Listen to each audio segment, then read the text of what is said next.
अधार रहीगला कालिया दर्शन OSRTC बस चालकों बेपरुआ गाड़ी चालना चलीगला 3 जीवन पिपिली ओभरब्रिज बाईपास निकट दुर्घटना ओएसआरटीसी बस पछपटू धक्का देवा फल दुर्घटन 3 जन युवती मृत्यु होती। स्कूटी भुवनेश्वर पुरी जाउथुवा बेले पछपटू धक्का देइथिला ओएसआरटीसी बस। मृतक भुवनेश्वर ओल्ड टाउन अंचल होइतिबा सूचना मिली। मृतकों मध्य 2 भौणी थिबा बेले अन्य जन युवती घरे भड़ारे रहुतिले। घर केन्द्रापड़ा जिला राजकनिकारे। मृतक रिमझिम प्रियदर्शिनी साहू, एलिना दास और काजल दास। मृतक 3 युवती भुवनेश्वर संगीत महाविद्यालय छात्री। 2 जन हेलमेट पिंधिबा बेले अन्य जने हेलमेट पिंधि नथिले। आंबुलांस विलंबर पहुंचबारु अग्निशम विभाग कर्मचारी और प्राइवेट आंबुलांस चिकित्सा पई निया जायथिला। खबर पाई पिपिली हॉस्पिटल में पहुंचंती मृतकों परिवार लोके। सेपटे दुर्घटना को नहीं दुख प्रकाश करिसेंती मुख्यमंत्री।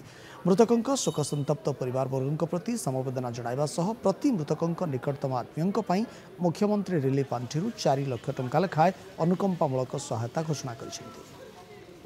मो भौणी मत फोन कला मो मिसेस फोन कला बाटे जाऊँ पिपिल टोल गटी गाड़ी बाड़ी देती कांदी कहला मुझे तुम पहुँची तुम कौट अच्छा आम कहीं नौना उठेकी आम जाकि अलग लोक करके आसलु पिपिल मेडिकल को आसी पहुँचलु से तो आसी आम पहुँचलु आसिक भाई पूरी दर्शन कर जगह पाक जाते ओल्ड टाउन ओल्ड टाउन निज घर बारिक साई सहित सांग 2 जन थे घर भड़ा रोते सांग 2 जन आउते बेला सैड मारा मो बस कड़े चढ़े देला 3 जन झील स्कूटी जाते भुवनेश्वर साइड पुरी साइड को जाते तरागज जो ओभरब्रिज तो 200 मीटर आगू गोटे ट्राक्टर शोरूम अच्छे से पाखे से गोटे रंग साइड गोटे स्कूटी आस पिटिया फल से ओएसआरटीसी बस पछ चक तले पड़ जाइए जना पड़ी जहाँफल से स्पट 2 जन डेथ होता जन सिफ्ट करते पिपिल हस्पिटाल से रिसीव होती टाउन बोली कहते आउ 2 जन केन्द्रापड़ा साइड से भुवनेश्वर रहीकि संगीत महाविद्यालय पढ़ापढ़ी करते बर्तमान प्रिलिमिनारी स्टेज जना पड़ी। जगन्नाथ दर्शन करने जाऊँ